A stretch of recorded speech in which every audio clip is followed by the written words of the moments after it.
Ya, halo pemirsa, revisi SKB 4 Menteri tentang pendidikan pembelajaran tatap muka untuk sekolah di wilayah zona kuning dan hijau telah disampaikan oleh Menteri Pendidikan dan Kebudayaan Republik Indonesia Bapak Nadiem Makarim, namun timbul kekhawatiran adanya klaster baru di sekolah. Di beberapa daerah terkonfirmasi terdapat siswa maupun tenaga pengajar positif COVID-19. Lalu bagaimana sebaiknya pendidikan di tanah air dijalankan? Apakah dengan kurikulum yang disederhanakan atau kurikulum darurat juga bisa menjadi solusi mutu pendidikan agar tidak menurun? Saya Herjuno Syaputra, kita akan bahas lebih jauh terkait klaster baru di sekolah. Namun sebelumnya kami hadirkan perbincangan ke hadapan Anda. Kami akan sampaikan terlebih dahulu beberapa informasi update sepanjang hari ini. Kita mulai dengan Pemprov DKI Jakarta resmi memperpanjang PSBB transisi selama 2 pekan hingga 27 Agustus mendatang. Dengan demikian, Pemprov DKI Jakarta telah memperpanjang PSBB transisi sebanyak 4 kali di wilayah ibu kota.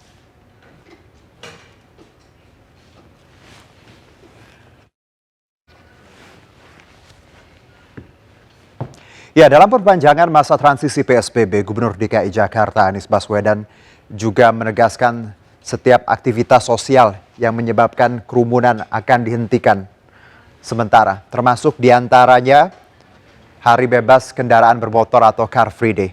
Sementara untuk peringatan kemerdekaan 17 Agustus mendatang, Pemprov meminta agar kegiatan perayaan, khususnya perlombaan, agar ditiadakan.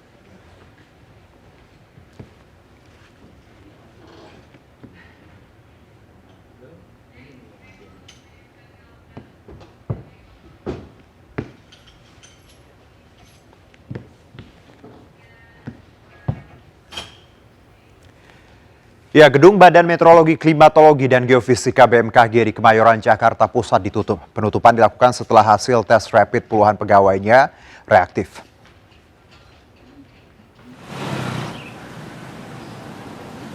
Ya, berdasarkan rapid test yang dilakukan terhadap pegawai BMKG, sebanyak 31 pegawai BMKG dinyatakan reaktif.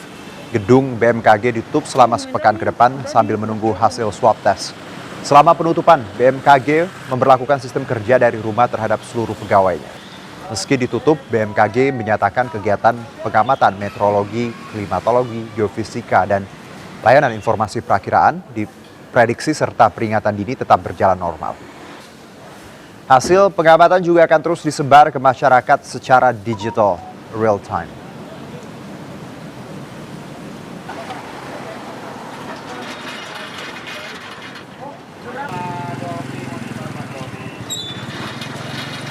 Ya, sementara itu 14 pejabat pemerintah Kota Bekasi terkonfirmasi positif COVID-19 dan kini menjalani isolasi setelah sempat berada di zona kuning. Kota Bekasi, Jawa Barat kembali masuk dalam zona merah COVID-19.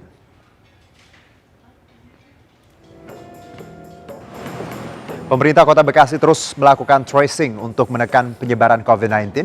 Di Bekasi sendiri dari 12 kecamatan, 9 kecamatan diantaranya kini berada di zona merah. Terdapat 17 rukun warga di 9 kecamatan berada di zona merah. Selain tracing, Pemkot Bekasi juga menggalakan RW siaga untuk menekan angka penyebaran COVID-19.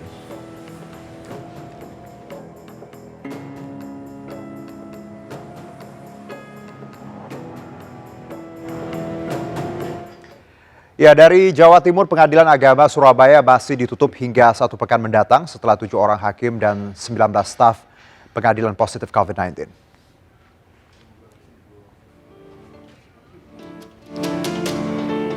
Ya, pihak Pengadilan Agama Surabaya telah mengajukan ke Mahkamah Agung untuk memperpanjang penutupan sementara kantor hingga sepekan mendatang. Setelah dilakukan tes swab kepada pegawai Pengadilan Agama dan keluarganya, 7 hakim, 19 staf, dan seorang istri hakim terkonfirmasi COVID-19. Meski Pengadilan Agama Surabaya ditutup, namun aktivitas administrasi perkantoran masih berjalan normal.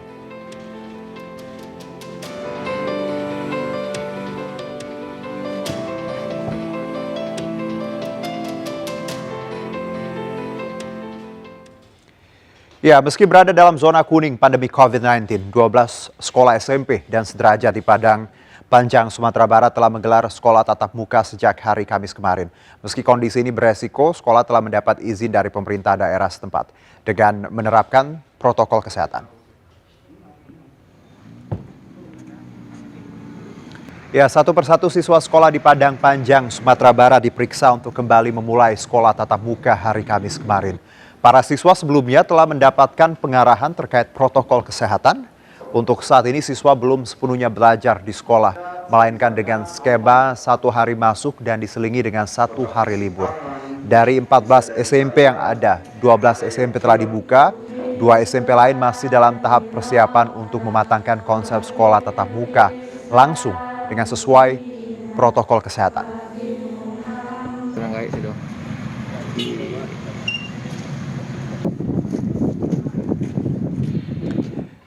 Sementara itu, Jawa Timur akan uji coba sekolah tatap muka pada 18 Agustus mendatang. Uji coba tahap awal akan diterapkan di sekolah menengah atas dan sekolah menengah kejuruan.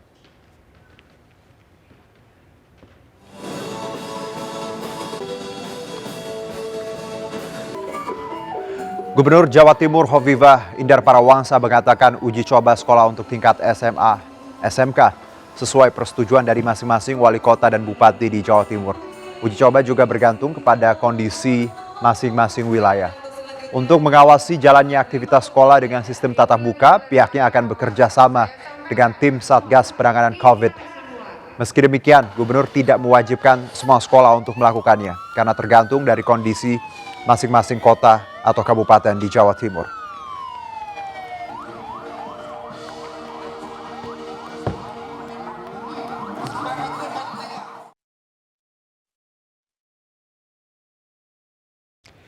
Ya, dan perbincangan masih akan kami lanjutkan pada segmen kedua di Indonesia Bicara. Tetap bersama kami.